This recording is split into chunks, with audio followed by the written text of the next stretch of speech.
Bonjour tout le monde, merci d'être ici ce soir, même s'il fait beau dehors. Donc aujourd'hui, invité spécial de Londres, Eric de Young. Donc ça va être un talk en anglais évidemment, à propos des incidents de sécurité. Puis après ça, on va au shack, comme d'habitude, une réservation pour une dizaine de personnes, si vous voulez venir prendre une bière avec nous. Donc, je laisse la parole tout de suite à Eric. Have a good talk. Thank you very much. Thanks indeed for being here on this warm day. So the talks, I don't know how much you want to have the drinks afterwards, but I can make it really short. You know? So we'll have to work our way through this stuff. If you want to ask questions, go ahead along the way. I mean, it's of course very informal, so interrupt me, shout, yell, whatever. Tell me I'm boring or whatever. So, introductions. I don't. Sorry. I'll be talking about stuff that goes wrong, obviously, and shit that we clean up. I'll talk about how big incidents happen and what stuff you need to deal with as organizations. I'm sure that some of you have daytime jobs at large organizations, and you know sometimes it's not really nice stuff that happens to you. So unpleasant dilemmas that you have to go through as an organization when you deal with a large incident, and finally I'll end with 6 laws of Foxtrot, which I'm sure is good enough to make you all very depressed, and then we have a good reason to go out and have beer. You know, so that's the purpose of the night, right? So we'll go for the beer. So yeah, I'll wake you up when I'm done with the introductions. I was born in 1973, and that's the year that these cars roamed the streets of the Netherlands, which is where I'm from. And the only reason I have this slide is that at my previous work, one of my colleagues told me that I bet you can't put a picture of an Opel Manta in your presentation. You know? So ever since then, I put a picture of an Opel Manta in my presentation, and it's just always there. So people that know me, that know that this slide always comes up. This is where I'm from. It's a nice picture showing the beauty and the ugliness of the Netherlands. You know, industry and windmills is what we all know. I was just saying to Patrick, if you're in the Netherlands around April, it's nice to see flowers, but you know, it's also ugly at times, of course. And we don't have as much space as you guys here, you know, so you can drive for hours. This is a slide that normally kind of animates with some stuff about me, but it's a PDF, so it doesn't work. Where I normally tell you a little bit about me, and that I have kids, and that I like to travel to places like India and Malaysia, which is where my wife is from. I like to play with the piano in my spare time, learn some Chinese, and of course, most of all, I really love to do nothing, which is what I'm going to do the next 2 weeks here in Quebec, you know. I'm going to do nothing, but it's really difficult because you never know when you're really finished with doing nothing. So I've included 2 slides about Fox to make our sales and marketing people happy, you know, so I'm going to... So I joined Fox about 2 years ago, and I'm responsible for Foxcert, which is our commercial incident response team. So I have a team that basically sits around doing nothing until people call us and they have a security incident. At which time we don't use this van, of course, to head out, because organizations with an incident don't really like this van in front of the door. We do have one, but it's also for marketing, of course. So we park it outside security conferences and stuff like that. But if we have real incidents, we go out in our unmarked cars and we speed along highways or get in planes and help our customers. So that's the work that I do, and it's sometimes boring, it's sometimes nice, sometimes we have really interesting incidents. I can't really talk about most incidents, you know, naming organizations, of course, because those things don't hit the public or hit the media.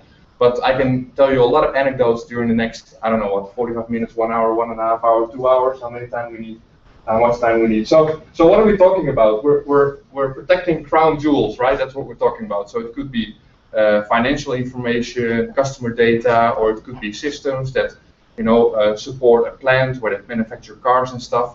If people attack those parts of your organization, it really hurts. In fact, the thing that hurts the most, of course, is your primary process. So if you do make lollies, for example, lollipops, if that process stops, it really hurts. So that's what our customers experience at times. And some examples. This is a nice one. It happened about 2 years ago, where we got a call and we had to help out an organization with an investigation on their own internal network. But there was one complication, which was that there were no IT personnel anymore. So we got on a plane, I think we arrived on Sunday, and our assignment was really, we had to basically do an investigation. So that's regular forensics work, make forensic copies of machines, find certain data, find out what happened in certain circumstances, but the complication was that we didn't have access to the network because there was no IT personnel. So normally if we do an investigation, of course, we have local people helping us, giving us access and providing us information about which systems do what and where we can find which information. In this case, it wasn't there.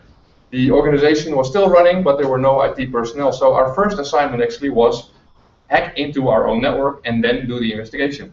So we arrived on Sunday, and somebody opened the office for us on Sunday around noon. And at 3 p.m., 3 hours later, we were domain admin, and we could start our real work. And it's kind of a nice twist, you know, because another part of the organization that I work for, Fox IT, also does penetration testing.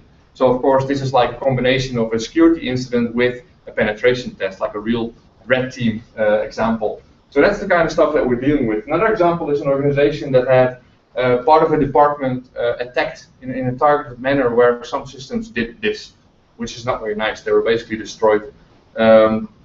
And which is interesting in itself, of course. Destruction rather than data exfiltration is an interesting thing.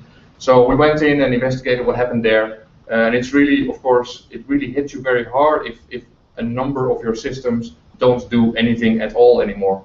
Which is even worse than, you know, what I'll tell you about later, strange signs, but everything still runs. Because of course, if you have the Chinese in your network or the Americans, your network will run as never before. You know, you will not notice that anything is wrong because it will work fine. But in this case, it didn't. So the next case is actually in Europe. It's quite well known. This was last summer where the largest Belgian telecom actually found out that they kind of had an unsuspected cloud backup of their data, actually redundant. We went in and investigated a case where strange stuff happened on the network, and we kind of helped the organization cleaning up, understanding the attacker infrastructure, seeing what the attacker was after, and helping them create a plan to mitigate and to clean up the network to make quite sure that the attacker is gone. I'll talk about the quite sure later on, because you can never be sure. And the interesting thing here is that on the Monday after the weekend that they cleaned, this organization put out a press release saying that they had been the victim of an attack and that they had cleaned their network and that they were going back to business as usual.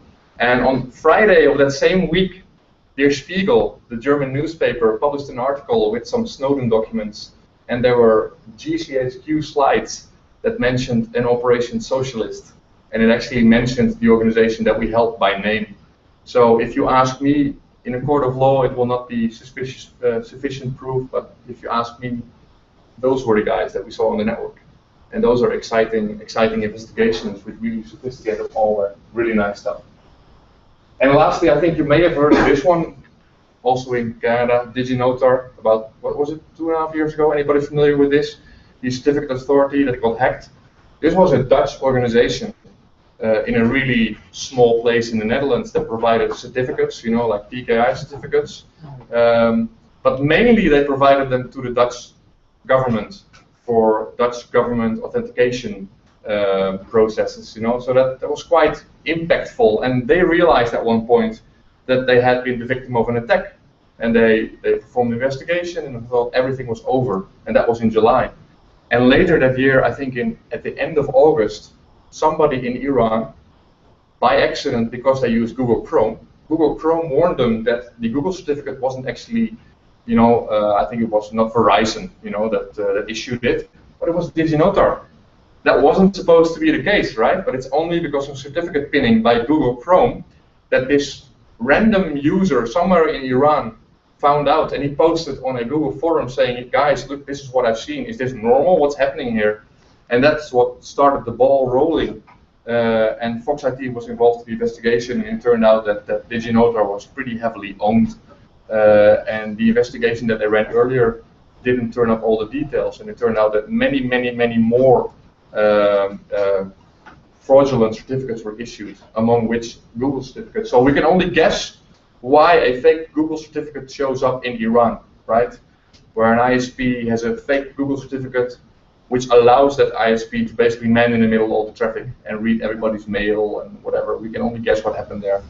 And what happened there is probably much worse than what happened in the Netherlands, because in the Netherlands, we had to revoke these certificates, and it was a big impact. I worked for the government at the time. I didn't work at Fox IT yet, and it's amazing that you realize that nobody knows which certificates they use and where and what the impact is. And you first think that it's maybe about visiting websites, and then you realize, no, it's not just about visiting websites. It's about lawyers exchanging signed documents. It's about a landscape authority that cannot issue information about which lines go where, so people cannot dig in the ground. It's like really impactful, you know. But I think it's dwarfed by what happened in Iran. I think we can only guess. If you want to read about that, there's a Fox IT report called Black Tulip. If you Google Black Tulip, nice report to read. It's actually, we made it for the government, and the Dutch government published it. So it's rare that an investigation report of a serious incident such as this one is actually published. So it's completely public. It's nice, you know, because of course normally we also have non-disclosure agreements, and we still do. So we can't say anything more than in the report, but it's a nice report to read. So those are the things that you want to avoid. Actually, you don't want GCHQ in your network, right? You don't want to be hacked by what maybe Iran or whatever. You don't want those things, but sometimes they happen. So what do? Well, customers call us, and they usually have no idea. And it starts out very small, right? So we need to help them. Basically, they call us, and their question is, help. We have something strange going on in the network, and we have no idea what it is. So help us find out what it is. And sometimes it could be innocent as well. You know, so we head out with the bus. So how does an incident work? Of course, every incident is different. So if you want to prepare, I'll talk about preparation later on. It doesn't make a lot of sense to have all kind of scenarios ready, because every incident is going to be different. Any crisis is going to be different. But basically, my model of a crisis is a camel, right, or a dromedary if you are a bit nitpicky. But anyway, it's a camel because it usually starts out small, right? So you see something, it's like a camel's nose behind the curtains, and it's maybe a log file that rotates very quickly, or it's server crashing, you know, stuff like that. And you kind of start digging, and you pull the nose, and out comes this camel, this huge animal, and it turns out to be really big. So you end up in the camel's head, which is a crisis, right? And a crisis can be like anywhere from a few hours or a few days, or we have even had crises of weeks where we have people on site for weeks and months because you don't know what's going on. And at one point you realize, all right, we've managed the crisis, right? We kind of know what's going on, we know how to fix this incident, and we can go back to business as usual. And I always warn our customers when we come in. I always warn our customers that, you know, by the time you go out of crisis mode, and we kind of basically close the door and say, well, you know, you have to clean up, and we can help you with a strategy to improve stuff, but there's like a big mountain of work waiting for you. You'll be dealing with law enforcement, you'll be dealing with regulators, telco regulators, financial regulators, you'll be dealing with insurance companies. There'll be work to do for years. Now, in the case of big incidents, you'll have work to do for years. I'm not exaggerating. But even small incidents, you know, if you're busy with it for a few days, you'll still be working for weeks afterwards to improve stuff, clean up stuff, do whatever you have to do, because you opened up this kind of shit, basically, that out of the blue, you know. You weren't expecting that. So I'll talk about some phases of what happens before I go into the more difficult dilemmas. And I just want to remind you, if you have questions or anything, interrupt me, because I know I talk fast. If you want me to slow down, also tell me, you know. If you want me to breathe more, that's okay. So I'll talk about what happens when you just detect something. I'll talk about what happens when the crisis is at its hottest, you know, the hottest piece of the crisis. And I'll talk about going back to normal, going back to business as usual, whatever that may mean. Because most organizations, like 2 hours before they call us, and you tell them you have something going on, they'll laugh in your face, right? Because like, well, no, this could never happen to us. And it does happen to most organizations at an unexpected time that your network gets hacked. So, and basically I'm mainly referring to hacking incidents, you know, where you have an external malicious actor infiltrating your network and exfiltrating data. But of course it could also be DDoS attacks, or you know, like the destructive attacks that I mentioned before, where you have systems blue screening, or just very simple, maybe SQL injection with database, you know, flying out of your organization. That doesn't really affect a lot of systems, or just one web server owned. You know, it could be all kind of sizes. But the big hacking incidents where you have just like really substantial amount of your infrastructure owned, those are pretty serious, and they're really not very nice for organizations that we help. So of course it makes sense that quick escalation is crucial, right? Well, I always joke, and it's not really a joke, that Friday is the busiest day, for my team at least. And why is that? It's not because hackers always hack on Friday, not at all. It's because many organizations, you'll see that they'll be, investigating something, and somebody's finding out what's going on. They don't really know, and then time goes by, and at one point it's like, well, guys, it's Friday, it's almost weekend, and we don't know what's going on. And as long as you don't know what's going on, it's really serious, because it could be serious or it could be nothing, right? So I would say avoid that, and then they call an external party, which, at least around our area, is very often us. That's on a Friday. So I think it's crucial to escalate quickly. You need to get proper professional help if you need it, but it's not always obvious that you need it if you don't escalate. And it's a very difficult choice, because sometimes people ask me, so how do you decide what to escalate and what not to escalate? And I think as an organization, you deal with many, many hundreds of incidents during a year, right? They could be small ones, they could be all kind of alarms. And I think it's very important to categorize them. If you bucket them into the known knowns, the known incidents, those you have a process for. If you have like a Zeus infection in your network, it's very simple. That thing doesn't really spread internally normally. So you clean one machine, you reissue certificates that were compromised on the local machine, you have persons change all their passwords that they used on that machine, and you're good to go, right? You don't need to go into crisis mode. But sometimes you have stuff that you don't understand, and I think it's especially the things that you don't understand that you want to kind of informally escalate up a little bit. And you need to decide with almost no information, right? So we've had incidents where it took us almost 2 weeks with 4 people, like 7 days a week, before we actually knew what was going on, and that's quite long, I think. It's finding a needle in a haystack. You have some traces, but you don't really know what you're looking for. So if an attacker is really sophisticated, and the attacker was in that case, it can take you a long time to really find out what's going on. And only when you understand what's going on, you can start to build your picture of what is this attacker after, which system has he owned. But the most important thing is impact on the business, right? If you have a marketing website somewhere that's owned, it's probably pretty embarrassing. It's probably shitty as well, because there's customer information on it, but it doesn't impact your primary business normally. Marketing websites are known to be, I would say, pretty bad, because marketing websites need to be up quickly. They usually involve customer privacy sensitive information, but it can't be very expensive. So quick, expensive turns out to be not very secure, right? It could also be quick and expensive, and then it's maybe more secure. So a crisis team is nice. We've been in many situations, and a crisis team is basically a team that comes together every maybe few hours or twice a day to discuss the situation with input from the technical investigation and see which questions have been resolved and what's the direction we need to take. Have we mastered the crisis? But I've been in situations when there was, we call it the gorilla, right? There has to be somebody at the table that can make decisions. And this sounds very obvious. I know it is very obvious, but we've been in crisis situations with no gorilla. So you have a bunch of people with different interests. Like there's business people, there's like security, and there's all sorts of different people that have different interests, and you can't reach a consensus of what to do. But in a crisis mode, you can't reach a consensus, right? You need a gorilla. But we've also had places where we had 2 gorillas, which is so interesting. 2 gorillas that start to fight for the right decision. And you need somebody with a mandate at one point, because it's very often it's security versus the business, right? If you have an owned marketing site, are you going to take that one down, or are you going to leave it running? Of course, a security person is going to say you have to take it down, but business will say, well, we have to leave it running, because otherwise it will just cost us this much money, right? So, and they will not be able to resolve that together. So you need somebody with mandate above, where I would say realistically, you can't always go for the most secure option, right? You can't always go for the more secure option. The most secure option would be probably stay in bed every morning. We don't choose that option because we want to get stuff done, right? So in the most extreme, you can't always go for the most secure option. And that's especially in the line of work that we do, it's very often the case. You can't just, for example, if we've had cases where, and this happens very often, of course, where we have to investigate a machine, and the machine happens not to be in Europe, but it happens to be somewhere in India. This is very common. It's not strange. But it could also be that machine doesn't have a very fast connection. So what are you going to do?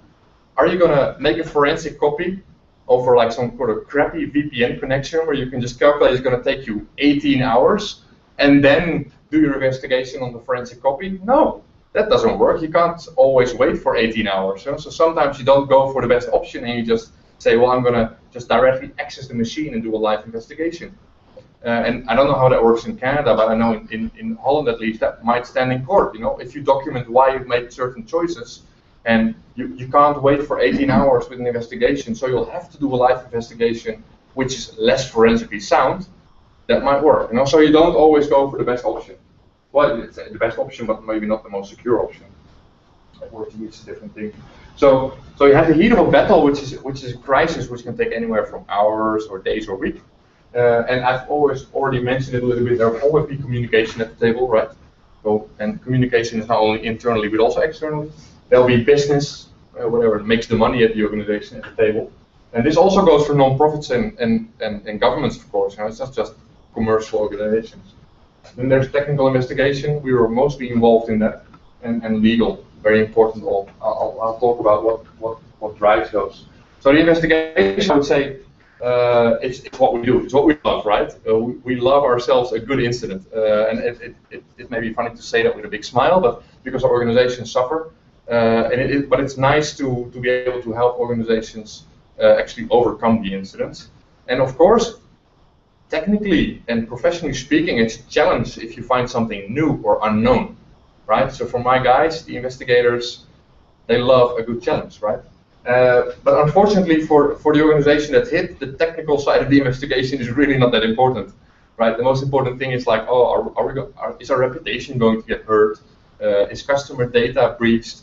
Or do we have to stop our primary process? Stuff like that, So it's important, but it's not really technical, those things. So what is technical is, of course, that you need to find out what happened. And that's a very broad question, but you want to know which information was accessed by a malicious outsider or insider maybe, or which systems, if it's systems that maybe do process control, that's very important as well. What's the impact, if certain information is accessed, what's the impact? Do we need to inform our customers? Do we need to inform our partners? Does it impact the integrity of our information, or only the availability or the exclusivity, stuff like that? And did the attacker, perhaps in the case of a compromised web server, did an attacker hop on to the local network, stuff like that? We've had an investigation where this is like, it's funny now, right? It's not funny then, it is funny now. We've had an investigation where there was a compromised web server, and it was really pretty terrible. It's not just once, but the company gets triggered. We do an investigation, and we're like, well, sorry to tell you, but you've not only been owned yesterday or the day before yesterday, whatever it was, but also in July, in February, in November, like 3 or 4 times in the last year, and there's like a phishing site running on that server. So it's terrible, terrible stuff. And even more terrible was that all firewalling leading to like the next DMZ was basically non-existent.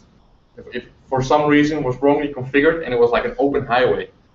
So if you realize there's one machine which is basically like a local pub, really nice, everybody hangs out there on that machine, and with an open highway to the next DMZ, that's pretty scary. This organization has been very lucky because we found no signs of any additional compromise, but that's scary stuff. So sometimes it turns out well. Do we know the cause? I'm not always convinced that knowing the cause of an incident is helpful, to be very honest. I mean, I don't know, you'll see the statistics as well, and it's our experience, if you have like big compromises, you very often don't even know how it happened, because if an attacker has been in your network for half a year or even longer, you're not going to have many traces of that initial email with PDF or Excel sheet or whatever on it, or you're not going to have any logs anymore that will tell you that it was a compromise of a web server somewhere, right? Those logs are usually gone after a year. And then in my experience, many organizations don't just have one way in, right? They'll have like 348 ways in. So it doesn't make a lot of sense to me to find out the specific cause of that one incident and try and plug that hole. Because you'll plug that one hole, but if your security posture is not that good, it's not really going to help that much, So what we normally do is at the end of the investigation, we will give a list of recommendations of stuff that we recommend the organization to improve, which are not directly related to the incident, right? But it's more of a general, if you want to improve your security, you got to think of these things. Unfortunately, it usually includes stuff like segmenting, rights. It's very, you would call it basic, but it's very hard actually to do that well across an organization. It's not that basic in the end. And this is also a story that is funny now, but it was really not very funny back then. During an investigation, this is something that made it to the list at the end, the list of recommendations. During the investigation, it all went well. And Saturday night, we were last to leave around 1 or 1:30 it was, with the customer, of course. Customer went out one way, we went out through the parking lot or parking basement. Now it's gone. And then my colleague, next morning I arrived there at 9, Sunday morning, 9 o'clock, I'm there. My colleague's not there. Like, why is he not here? What happened, Something must be wrong. And he shows up at like 10:30. He's like fucking angry, It's like, what happened last night? Well, he lost his parking ticket, the way he came in. So he drove up to the entrance and he rang the bell. And it connected him to an alarm central that no longer served that parking basement. So they're like, I'm sorry, sir, I can't help you. And he tried the other exit, same thing. And he's like stuck in the parking garage, at like 1:30 on a Saturday night. And he had to wait for somebody from the apartment building above that happened to come at, I don't know what time it was, but he was fuming by then, And I was like, why didn't you call me, It's like, this kind of thing that happens as well. It's terrible, So this is about preparation, of course. It's shocking that you'll have a pretty big organization that doesn't have this shit in order, if you ask me. But it's funny now, but it was really, really, really terrible. So talk about communication. Communication is actually very important. And communication is not just about communicating via press releases to your customers or whatever, but communication is, I would consider everything outside of your crisis team. You should consider external communication, really, because you never know when it hits the outside world, right? So if there's something you don't want people to know, which happens, because maybe you don't have conclusive evidence yet or whatever, there might be very good moral reasons why you don't want people to know yet. So if you don't want people to, there's also immoral reasons why you don't want people to know yet, but of course, if you don't want people to know yet, don't talk outside of the crisis team. And for example, we have seen cases where organizations make like a frequently asked questions list, and there's one for journalists and one for customers. And this is really nice because I'm thinking like, why? Don't you think that journalists could be customers, or that journalists could pretend to be customers so they can find out if there are different answers in both lists? Doesn't make a lot of sense, right? So talk to press, and you'll be lucky if you have the initiative, right? We've also had, actually in Netherlands it was quite fashionable for a while to actually do kind of responsible disclosure, but through the press. And then a journalist would call up an organization and say, well, my sources told me that you have this problem here, and I give you 2 hours to respond. Which, there's a whole story about responsible disclosure. Maybe over beer we can discuss that. But I think that's not the most responsible way of going about it. If you have a SQL injection bug in your website, and that's the way you inform the organization, they'll have a crisis immediately because media is involved. And I mean, that's not the most effective way to fix one SQL injection bug. Even though I can understand the frustration of people that want to, that find something, that want to help organizations, and they end up getting arrested. I understand all that, but that is not the best way to help them in the end. So press, how do you deal with press? Crisis communication is about normally being the first to communicate, right? If you know something, you better bring it out. You don't have to air all your dirty laundry, but you have to tell the public that something's going on, and find the right moment for that. Don't speculate, of course, And one thing that I find very interesting is that there's crisis communication theories, and there's like different strategies that you can choose, right, to communicate in crises. And there's one that's like victim strategy. I don't know all the details, but victim strategy is basically if an earthquake hits, that's what you can do, right? Because it happened to you, there's really nothing much you could have done, right? So you're in a crisis, and then it's like, well, this thing happened to us. And the interesting thing is that I realize that many organizations kind of automatically go into victim mode, at least internally sometimes, when they are the victim of a hack.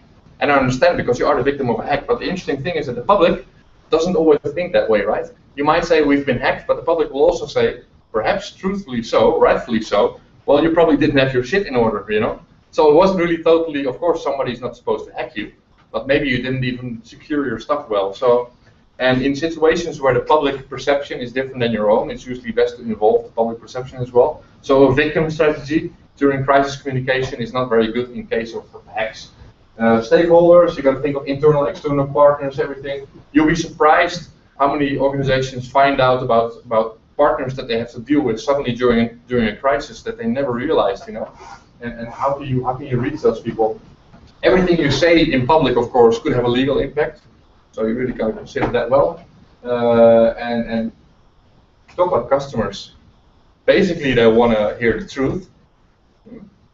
Makes a lot of sense, and they want to know what to do. You know, and it's not always obvious. I think this is not very easy. We usually look at customer communication as well because we're quite, you know, experienced in what works and what doesn't. But it's not easy to do. And of course, your customers are not all like, you know, IT experts. Most of them are not, in fact. And even worse, sometimes if your website was like temporarily infected with malware, or it had malware advertisements on it, what are you going to tell your customers? You know, scan with a virus scanner, and then what? We all know then what. It'll find nothing, you know, because most banking Trojans, which is the stuff that's being advertised through advertising networks if they're infected, most banking Trojans will not be found by virus scanners for the first few weeks, you know. So what are you going to tell your customers? I'll tell you the truth. I had something happen at home a few weeks back where my wife said, you know, I accidentally clicked this link and I don't think it's a very smart idea. And I said, it probably wasn't. And I was thinking, like, how am I going to find out whether I'm infected? You know, I don't even bother, you know. I just reinstall the whole thing. But you might want to find out, but it's just, I actually can't be bothered. Normally, if we do like individual investigations of machines, it can easily take a day, you know, before you really understand. Of course, unless you have good leads, it could be very quick. But if you don't have good leads, if you don't know what happened, but you suspect something has happened on the machine, it can really take quite a long time to investigate. So if you communicate as well, the interesting thing is that people, of course, if you say, oh, we're company X, we're Fox IT, we've been hacked yesterday. Guess what happens, you know? Half the world is going to fire up, you know, Nessus or whatever and do a little scan of you as well and see if you have any gaping holes. So if you start communicating, you better be damn sure that you don't have any gaping holes. So you do need to do some emergency pen testing in our view before you communicate. And we have seen that going wrong, where an organization puts out a press release and fortunately usually those things don't hit the big news, but somebody on like a security forum will say, ha, and I've also found this, you know. It's terrible. You don't want to have to deal with that. So the world watches and scans with you. Really nice. Legal, I talked about that a little bit. Let me see how I'm going for time. 45, half an hour even, you know, so nice. Is there any disclosure you need to do? Do you need to involve law enforcement or certs? You know, anybody familiar with certs or national certs? You have them all over the place, of course. Yeah. Liability, insurance, all that kind of stuff. We don't usually involve ourselves with that very often. There's a lot of you can prepare here, in fact, because laws that apply to you. It's kind of not very nice if, because we do always raise this topic, right? We come on site and there's a few things we say. We say, when we're done, you have a lot of stuff to do. Do you want to involve law enforcement, yes or no? Or not sure yet, but you know, this changes our way of working somewhat. You know, if something needs to be admissible evidence in court, you have to, you know, work slightly different than if you just want to get things done. And you know, the most important thing is to get it over with. You know, another thing is like, do you have any mandatory disclosure laws applicable to you, to your business? So if that's the moment that we raise it and you still need to find out, it's a little bit late. Then those are things that you can actually quite easily find out beforehand. So talk about information. You need to find out where the information is, where, which system do what, and it's nice because we always, of course, we go on site and we almost always place like network equipment, network sensors, so that we can actually see live network traffic. That's the best way to investigate what happens if an attacker is still inside or if he might return. But of course, it helps us to know what the network looks like, you know. So we ask for network drawings and stuff like that. And usually it's a case of, well, you know, here's this drawing, but it kind of looks like a drawing of 1649. It's a bit outdated, you know, but you know, it kind of does the trick. And that's the same everywhere. You know, I don't claim that any organization can ever aim to have 100%, you know, fully representative network map. It doesn't work, you know. There's always machines that you find. We'll find machines during investigation. Like, what does this machine do? And they're like, well, it's not supposed to be there anymore. All right, still lives, you know. like maybe it migrated and Department A doesn't feel responsible anymore, Department B doesn't know it's responsible, and the machine just sits there and becomes like a honeypot kind of, doesn't get patched anymore, stuff like that. Very common, very common. So and that's normal. In larger organizations, that's the way it happens, Same with patches. You can aim to be good at patching, and I think you should, because it's a preventative measure that really works well, but it will never be 100%. So anyway, changes to systems. I'm going to tell you about something else. I think for larger organizations, even smaller ones, it's nice to have people that know exactly what they should and shouldn't do during the first hours of an unknown incident. And what you shouldn't do makes a lot of sense, but don't power off machines because memory is gone. There's very valuable traces in memory sometimes. Don't start installing security patches because you say, it's outdated. No, because you override maybe valuable traces. People do those things, and sometimes maybe you suspect that people might do it because maybe they feel they did something wrong by not patching the machine, so they'll patch it anyway, after they find out something that can't prove it. So you need to be sure that it's best to leave a machine running and do a proper memory dump, do a proper image, and then maybe you can shut it down, but you might want to preserve as many traces as you can before you start. It's the same with an investigation after a fire, right? Or after a plane crash, stuff like that. If your stuff moves about, it's very hard to investigate. So, and you need to know, of course, how it impacts your servers and products and stuff like that. So, and then you go back to normal. And I don't know what normal means actually, because honestly, if you've had like GCHQ in your network for a year, that was normal. So what do you do after you kick them out? You go back to better than normal, maybe. So what does normal mean? I don't know. But of course, normal means that you at least think you have that unknown crisis, which is something that happened out of the blue. It had an unknown impact that you kind of know what the impact is, and you kind of know how to get rid of it, right? You kind of know how to kick the guy out. So that's kind of normal. And you gotta put systems back online. Maybe you gotta reinstall them. Maybe you gotta reinstall them, put data back. It can be quite difficult actually. How those things work. You gotta do risk assessments, and of course, this is a nice one. I've already mentioned the big to-do list, and I'm also a realist, right? I don't pretend that the list that we give you is the ultimate list after which you have nothing left to do.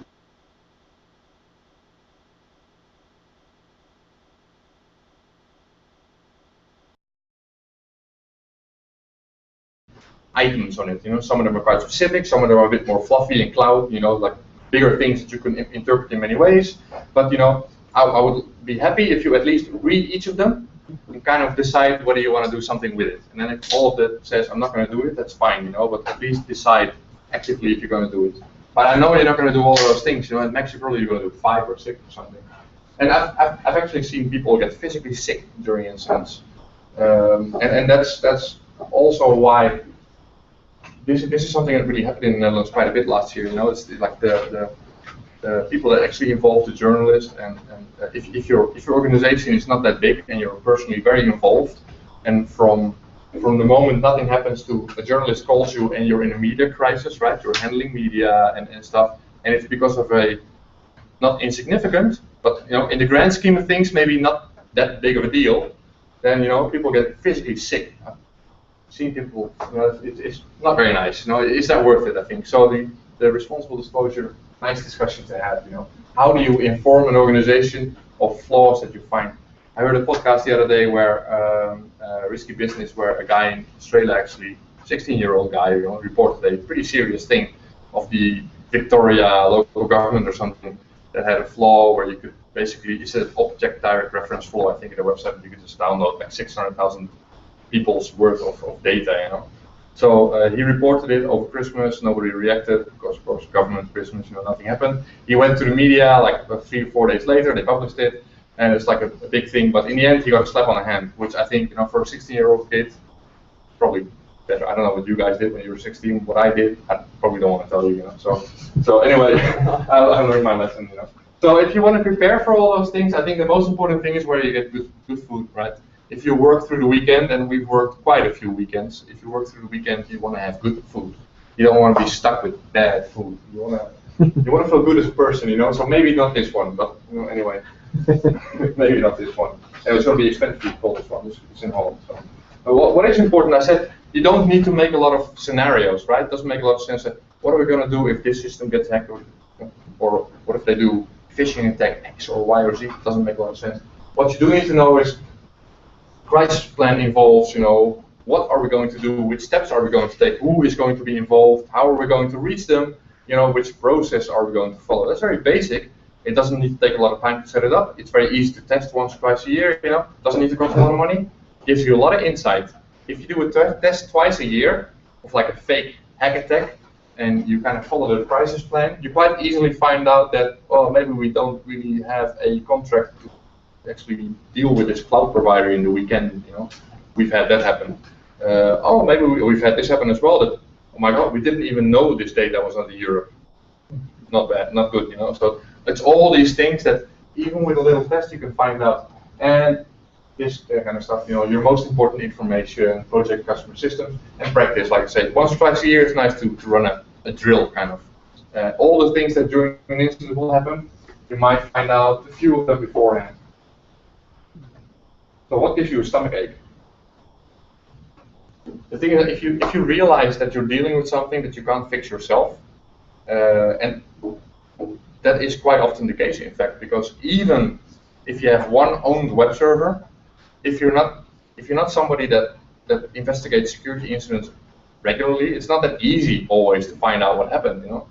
And I don't know, we'll talk about that later, what you guys do, but you know, if you do it once in a while, it becomes easier. But if you're a sysadmin and you don't do investigations, it's not easy to find out what happened on a system from a security point of view, right?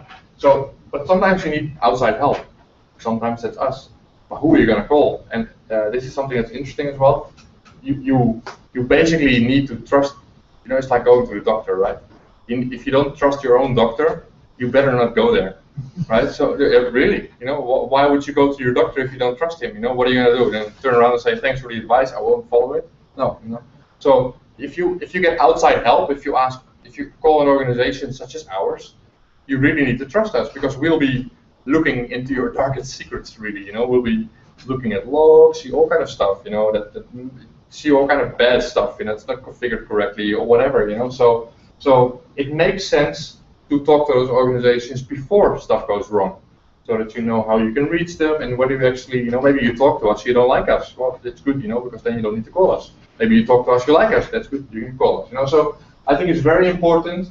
You have to make that leap of faith, and it does, I think, pay off to invest some time beforehand. And you do see at least the larger organizations think about that and set up contracts even, you know, to have somebody on a retainer to be able to call them in case of an incident. Because it's traumatic, and it is like being a doctor that slices you open and looks at your internals, you know. So we come in, it could be like small incidents where it's difficult to see. They're like army tents, right? Like army tents set up. I'll show you this one. So we come in, you know, with in a small incident, it's like 2 people, and sometimes we could be there with 8, and we have like a war room for us, you know, which is like just tables, and there are just people sitting there going like this all day, you know, sort of, you know. But so if you come in as a I don't know, as a customer, and you look at what are we doing, you know, that's also a matter of time. What are these guys doing here? They could be doing, I don't know, Minesweeper all day. You don't know. How long does it take to investigate a system, right? So it takes a lot of trust, I would say, to get outside help in a situation where you're totally not in control, and you basically give us control to give you the answers. And it may sound a bit silly now, but it's really not that easy for an organization to hand over that control and say, well, I'm going to trust you to provide me the answers, right? There's these armies with these flight cases. We come in and we set up like you know, local NASs and stuff, and we've got like a room full of stuff, you know, with like cables and stuff everywhere. It's like a war room, but what are these guys doing, you know? So that takes trust, and I think this is something that can give people, you know, a stomachache, you know. Well, it is. Yeah, we are a commercial CERT, you know. So as a customer, you can also think, your purpose is not to fix my problem as soon as possible, but to take as long as possible, right? So that all takes. So our solution to that, because I think a lot of it falls on our shoulders, is to be as transparent as possible about what we do. So that includes like at least daily overviews of things that we've done, investigated results, with weekly reviews as well, and daily talks, with, especially in the bigger cases, right? Where we do strive our best, to give our customers insight into what we do and what we achieve for them. And we've had cases where early on in investigation we said, we think you need to look there as well, and they're like, well, we don't think so, that's just not worth the effort. And we're like, well, it's a gut feeling, and it turned out we were right. And so, but I can understand that if an external company that makes money on an incident says, well, you need to look there as well, you could say, well, I don't know why you're saying that, But I would say with like running tens and hundreds incidents that we do develop some sort of gut feeling about, something that smells very fishy in the beginning, or something that's just like a small thing, And usually our gut feeling turns out to be quite right. So this is a shocking moment, right? This is a network. It's not actually, it looks like a German flag, but it's not Germany after the World Cup final, it's not.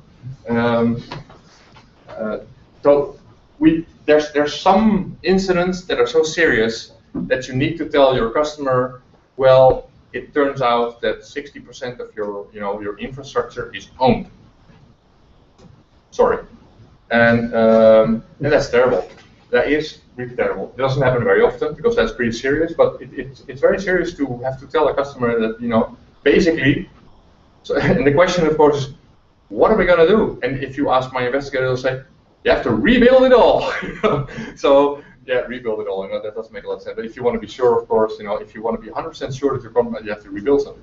Doesn't make a lot of sense. So, but this is shocking. So you mean that my network that I've been running on and working with, 70% is actually owned by somebody from the outside, and this person or group of whoever kind of tolerates me to do my job? Yes, that's the case. So. Sorry, you pay for the electricity, you pay for the stuff, but it's not really your network anymore, And it's kind of funny to talk about it in this way, but it's really, that's also a bit traumatic, because I think you can compare it to coming home and finding out that somebody ransacked your house. You feel violated, you feel violated because somebody that shouldn't be there has been in your infrastructure doing, reading documents, reading emails, or maybe just doing nothing for a month, whenever they felt like it, and you didn't know. And is it partly your fault? Maybe you didn't secure it well enough, but it's still a violation, So what are you going to do? What are you going to do when you find out this? This is, fortunately, doesn't happen, we don't do this every day, this kind of incident, but it's terrible. So what do? Sometimes the reaction is kind of like, well, maybe we should just use a broom, and we'll kind of like, don't really want to know about it, We have, and this is like still striking in my mind, that an investigation last year where we did say, I think on day 3 or something, we said, we think you've been owned big time. And of course, this is our gut feeling, for what we know now, I think it's going to lead to a bad spot. It's going to lead to this spot, we think, But our customer didn't really believe us. Said, well, that's pretty serious. How can it happen? And I think it was a few days later that we could actually give the proof. This is like, these are domain admins owned, these are other admins owned, this is how, and it's like, bam, proof is there. So what are you going to do? You have to somehow get rid of it, and the instinctive reaction very often is, well, kind of like, I don't have to deal with this, and I understand that, so let's get it over with as quickly as possible. So one of the counterintuitive things that we advise our customers usually is that if you have a large-scale compromise and the attacker is still in your network, it's not a very good idea to kick them out very quickly, actually. If you start doing investigation, that's why you start out investigation.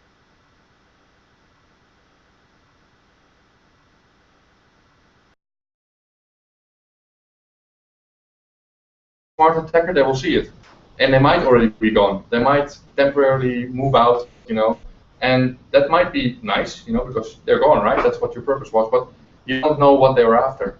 So our advice is usually, if once you realize that an attacker is still in your network, you better observe them for a while, see what they do, see which kind of information they're after, because that kind of like gives you an insight perhaps into who they are, what kind of information they are after, and maybe it gives you the opportunity to protect that information in a better way. And you also need to, an attacker could be anywhere. It depends on which system he's owned, how his communication paths are. You need to understand all these things before you can kick them out, right? Before you can clean up. Clean up. Clean up is the next topic. That's a nice one as well. Let's talk afterwards. I'll talk about this one. And this is like different interests. I've already mentioned the interest of a commercial cert versus somebody that hires you, right? There could be like conflicting interests. They're like quickly as possible or drawn out as long as you can, right? So I've told you how we deal with it by being as transparent as we can. But there's different conflicting interests as well. If you involve law enforcement, what do they want to do? They want to catch a bad guy, right? They want to put a bad guy behind bars. But the most important thing that you as a customer want to do usually is to go back to business as usual as quickly as you can. It hurts. I want to get it over with and then go back to drinking beer, stuff like that. So I can see you think about beer. So that's a conflict of interest as well. Law enforcement is not necessarily going to think of you as, well, you need to keep your servers running. They might want to image them right now and they need to be taken offline, right? And it doesn't very often come to these extreme situations, but it's important to realize that if you do involve law enforcement or an intelligence agency, they don't necessarily have the same interest that you have, right? They have a different interest. That's not necessarily yours. So they could be conflicting. Usually they're very much overlapping, which is nice, so that makes the thing go forward, but sometimes they're not always overlapping, And the same goes, of course, for regulators. If you have a regulator coming to you for questions, it's a different interest, So there's lots of stuff to worry about there. Lots of stuff to worry about. And this one is the cleanup. Nice. I like to call it sweeping, actually, not cleaning up, because cleaning up kind of implicitly, you think that it was dirty before, and after you clean up, it's totally clean. But if I have to be honest, if you have a large-scale compromise, I don't think you can realistically ever say we're totally clean, and we know this for certain because simply you can't investigate everything, right? So you have to get a certain feeling of this is good enough. We know enough now. We're pretty certain that this is what the attacker does, and this is how we can get them out. So it's more like sweeping, right? Most of the stuff that you see, most of the stuff that you found out, get rid of it, kick the guy out. But of course, it could be that somebody planted a backdoor in a system somewhere far away that you haven't investigated, that just needs one packet to come alive, right? That's a scenario that is a bit exotic, but it's possible. So you can never say, I think, with total certainty that you're totally clean. You can't. You can't. So give us $5 million, we'll investigate for 5 years, maybe we'll tell you the absolute truth. It doesn't work, right? Nobody's going to, it doesn't make a lot of sense to spend so much money in investigation. I would say you're probably better off spending the money for constructive stuff, right? Preventive, infrastructural changes, stuff like that. The investigation only goes so far. So I've had customers calling me, asking me, so now we're going to clean up and we're going to improve some stuff, and does that mean that this can never happen again? And I have to be honest and say, I'm sorry, it doesn't mean it can never happen again. It can happen again. It can happen again. So that's pretty unfortunate, and I think most of us realize that. There's no 100% security. But some organizations don't realize that, and they think that after a breach, they can improve stuff, and then they're done. Unfortunately, you're never done. So that's the feeling that you get, of course, after you hear this news that it could happen again next week. Well, maybe it's less likely after half a year if you improve stuff, but it can happen again next week. So, but it's not so nice. Not so nice. And I think that the guys in my team, they not only have to be really good at some technical things. So some of them come from a forensics piece of Fox IT. Some of them come from the pen testing part or the network monitoring part. But they also have to be good communicators, because I think it's very important during times of crisis and incidents to be able to communicate well with your customer.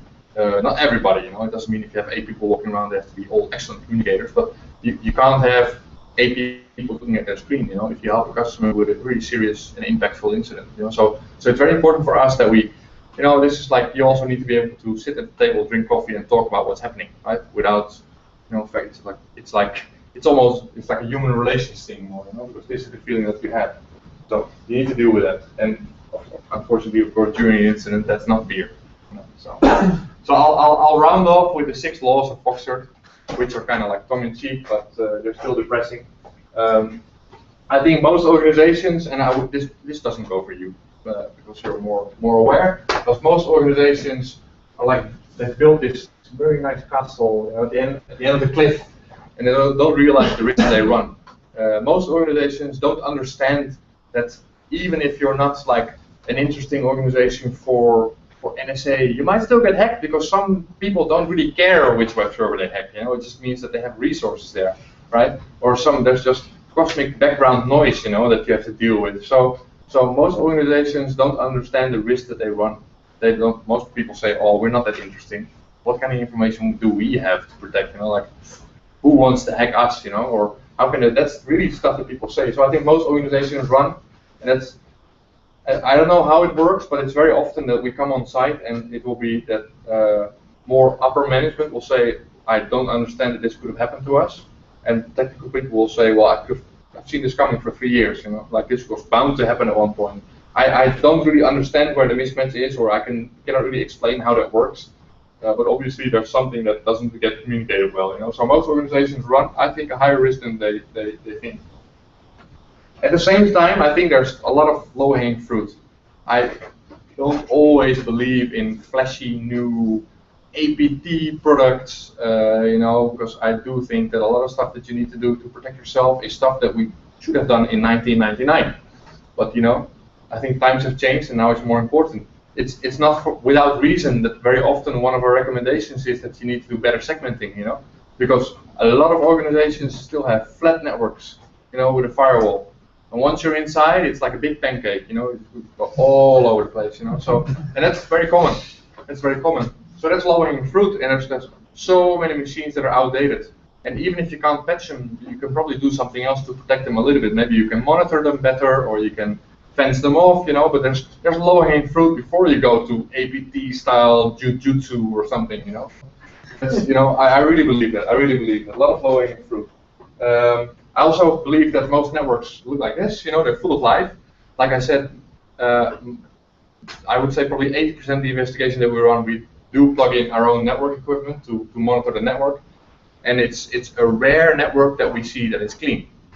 That is not a big problem because, like I say, the Zeus infections, in the grand scheme of things, I don't think they should keep you awake at night. You should definitely clean them up, but most organizations don't know that they're there. The banking Trojans, they happen all the time. You've got like drive-by infections from Yahoo, from NBC, from all kind of news sites, that they serve advertisements and they own you.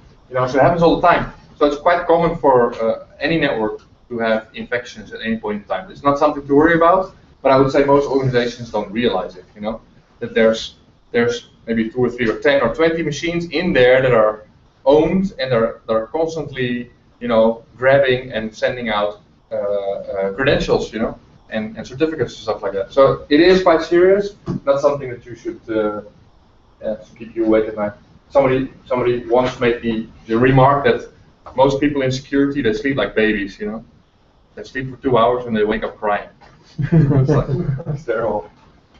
So I talk about this, that any incident, in my view, is never as big as it seems. It's always bigger. It's always bigger. There's always stuff afterwards that you need to do. So this is like a law. That's why we always warn people beforehand. And I think people are quick to forget. If it's a crisis, then everybody, no, nothing is too weird. We need to do whatever it takes to fix this. And I understand that, right? So, but it could be that 3 months later, people are like, well, which thing, we fixed it, right? So why do you need to invest more money in security? Even though it makes sense, right? So I think people that have their hands on the money, they're quick to forget. So sometimes it's good to not waste good crisis. But also the same goes for people like your neighbors and your family. You might tell them, oh, this is not a very good idea from a security point of view. This is not a good idea, but 2 days later they will have forgotten, right? Because it's not, what if somebody tells you about pension schemes? I don't know if that's a thing in Canada, but anyway, in the Netherlands, pension schemes are the best way of getting people to sleep because it doesn't interest them, right? So does security doesn't interest many people. So they are very quick to forget, and they will still click on links and open stuff, and that's normal. We do test at Fox IT as well. We test ourselves, of course. And the nice thing is we do one of the very simple things that we do is just send emails to people, right? With links.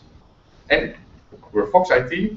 The only thing that we do is security, where even people at reception don't find it strange that you need to bleep at every door, and they'll tell you you're not wearing your badge, but even at Fox IT, people click on links. So it happens, right? We're all human beings. But what we find very important is that after you've clicked, maybe a certain percentage will realize, maybe I shouldn't have done that, and then they report it. So if I do something wrong and I report it, the security officer will not tell me, you've been a bad boy, but they'll tell me, thank you for reporting this, so that we can investigate and see how serious it is. So that's the approach that we take at Fox IT. That it's very human to make mistakes, right? And you will never ever. There's going to be a moment for all of us that we are weak enough to click on the stupidest thing. That is definitely going to happen at one point. That's just human being. So the thing that we encourage at Fox IT is that it's normal to make mistakes, and it's really good to report them, and then you can investigate them. We've done an investigation, and this is like literally what this could have prevented. We've done an investigation where the moment we stepped in, and we realized that was a large compromise, and it was actually 5 months old. So not very old. And we managed to trace it back to the first system that was infected, and we could find out which email was sent with which PDF and who it was aimed at. And we did an interview with the organization together of the person that actually opened that email. And the person could remember. He was like, yeah, it's true, I opened an email, and it's like, it asked me to enter a password. That's what you put the password in the email body text, and then you enter it when you open the PDFs, like, of course it's encrypted, so it goes past content filters and stuff, or sometimes it even blocked, but So I had to enter a password, and then nothing much happened. That was strange. Man, and that's exactly the situation that we want to avoid, that people can click. But if this guy thought, man, that's strange, let's report an incident because it might be something weird. And if he had reported it to the help desk and they had investigated it, they might have saved 5 months or 4 months of compromise. So that's pretty serious. And people will click because they're quick to forget. And we're all stupid at one moment, right? We drink beer tonight. You come home. There's going to be that lady. I know. So you understand, right?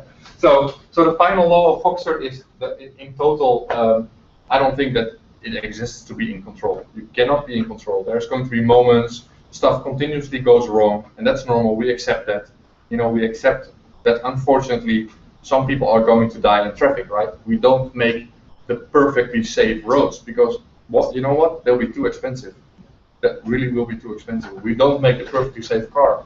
So nobody has the perfectly safe infrastructure because you will not have any customers because your product is going to be too expensive. And that doubly goes for non-profit organizations, which is tragic and sad actually. And not everything costs money because there's also free software, but still, it costs some resources to secure things. So in the end, we don't go for the most secure stuff. So you can't be in control. It doesn't exist. Stuff goes wrong, and we always experience it during crises that it creaks and it it never goes as it should. But you usually survive, unless you're DigiNotar and you go broke. I left out that part, but DigiNotar, the certificate authority in the Netherlands, that got hacked about 2.5 years ago. From the Black Tulip report, I recommend you read it. So that organization did an investigation, didn't communicate anything, then something popped up months later, and it was public, and I think 2.5 weeks later, they were bankrupt. So, it doesn't say one thing directly leads to another, but there are certainly factors involved, and that's shocking. So they're gone, So, it doesn't really help. So I'll finish off with a quote from a guy that you guys, I don't think you'll know. He's one of the architects of the European Union, and I think this quote is just great. So people, and we see that all the time. The organizations don't want to change, and that makes a lot of sense. They don't want to change until they really, really have to, and they only really, really have to when they're in a crisis. So in a crisis, a lot of stuff gets done that should have been done very much earlier. And that's something we constantly see. It doesn't only apply to security. I think this applies to humanity.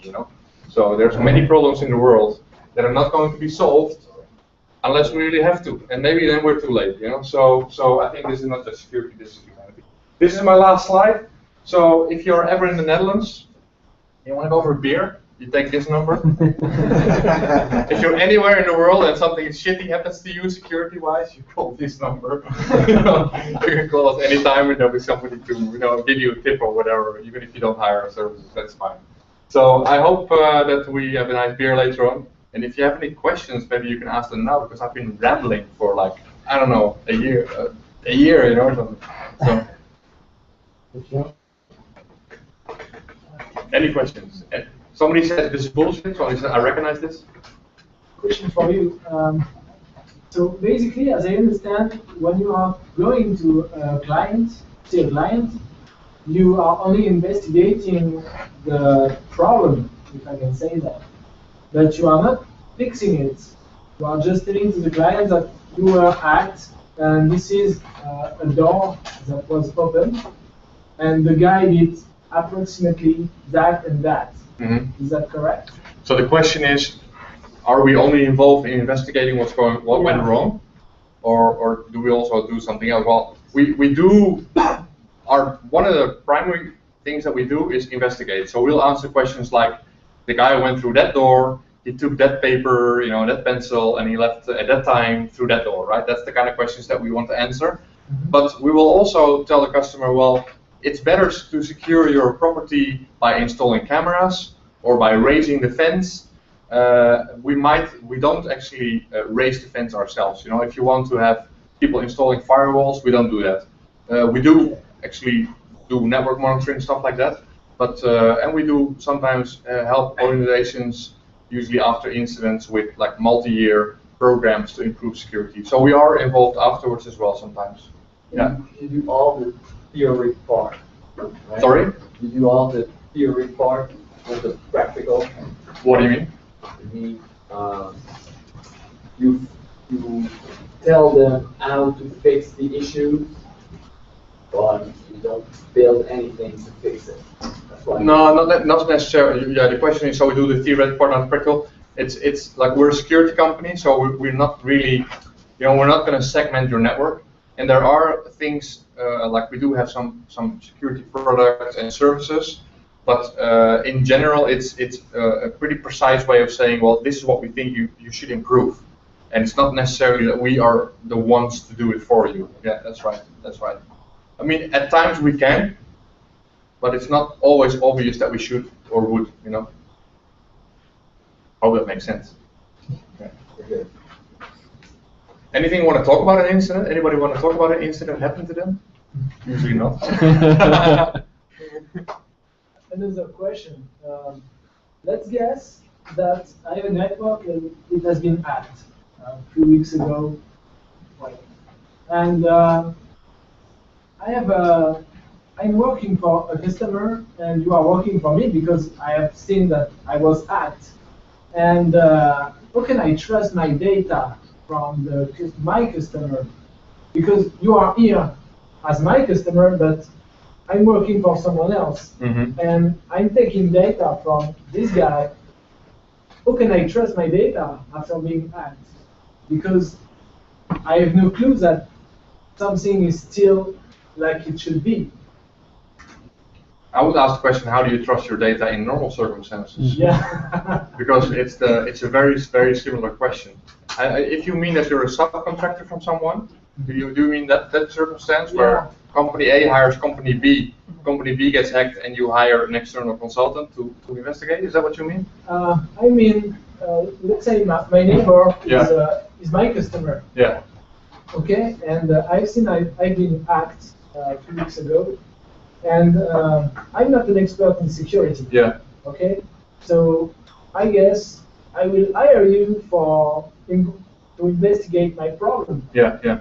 And my problem is I have data from that customer, but I have no idea if it's good data or not. Yeah, absolutely true. Absolutely true. This is a big production for $1 million, or I don't know what to do.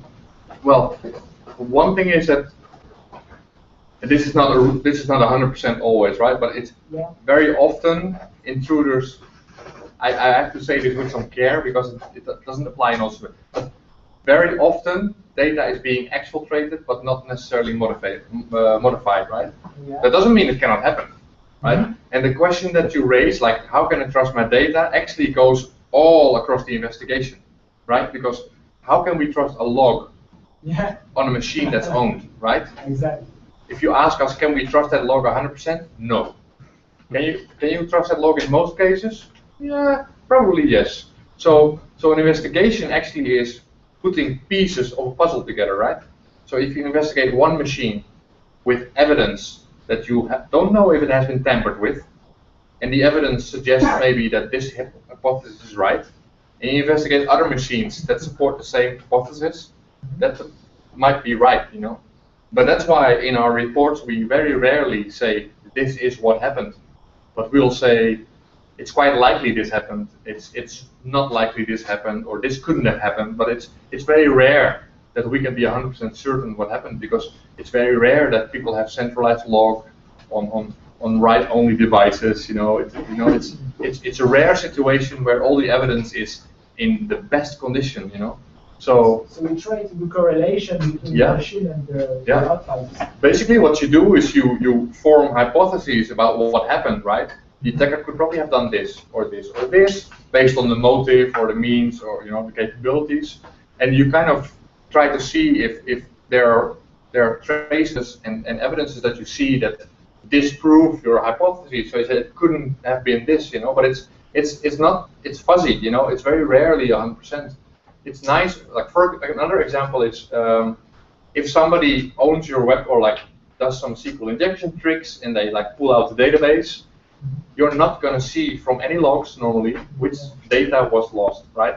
So that is one of the most important questions is, which data did they access? Well, honestly, in most cases, we can't tell you. You may be able to say from from Apache logs, you might be able to see sizes, of post, requests and stuff like that. So you can infer how much data crossed the line, but normally no idea. So you have to assume it's all compromised. You have to assume all your data is compromised.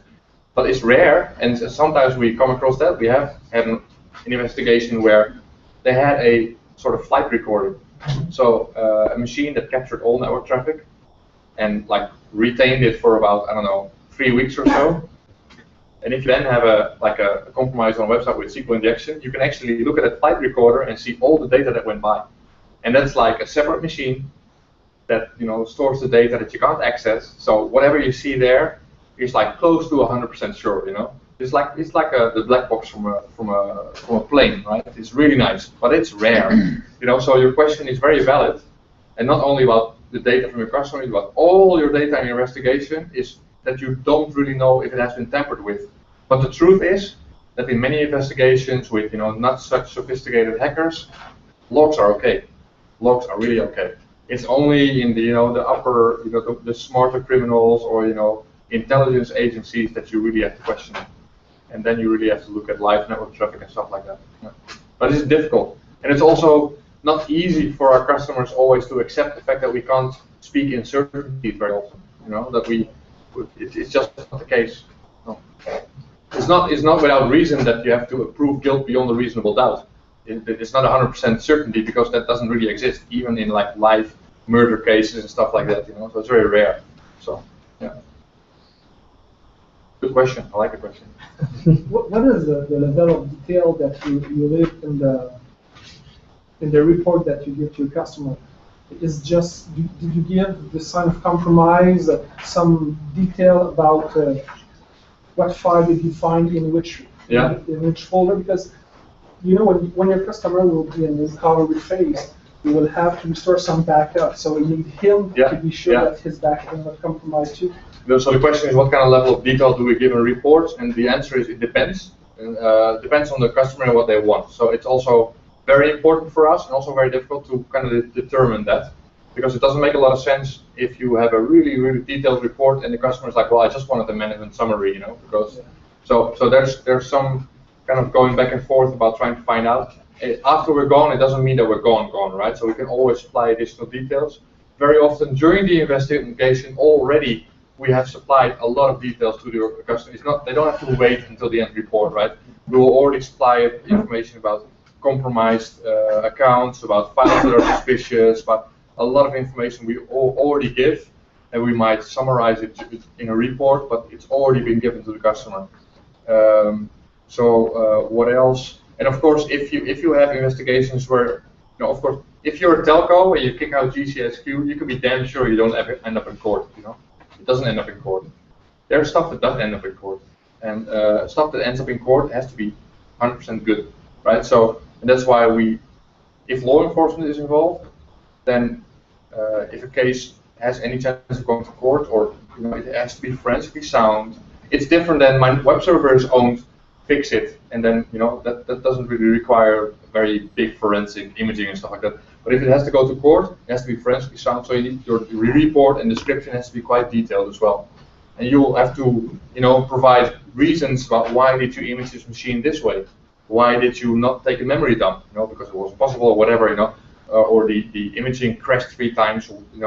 You have to record all that information. You have to record chain of custody of evidence and stuff like that. So it's a lot of work, but it's very important to get it right. Otherwise, you might get thrown out of court.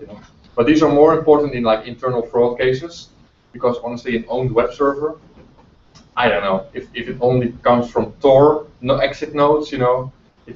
Chances are very small you're ever going to find out who did that. So you're better off then making sure that that homegrown website that you have improves. That's better. So yeah. How that's your question? I think it's beer time. Yeah. Ooh, yeah, exactly.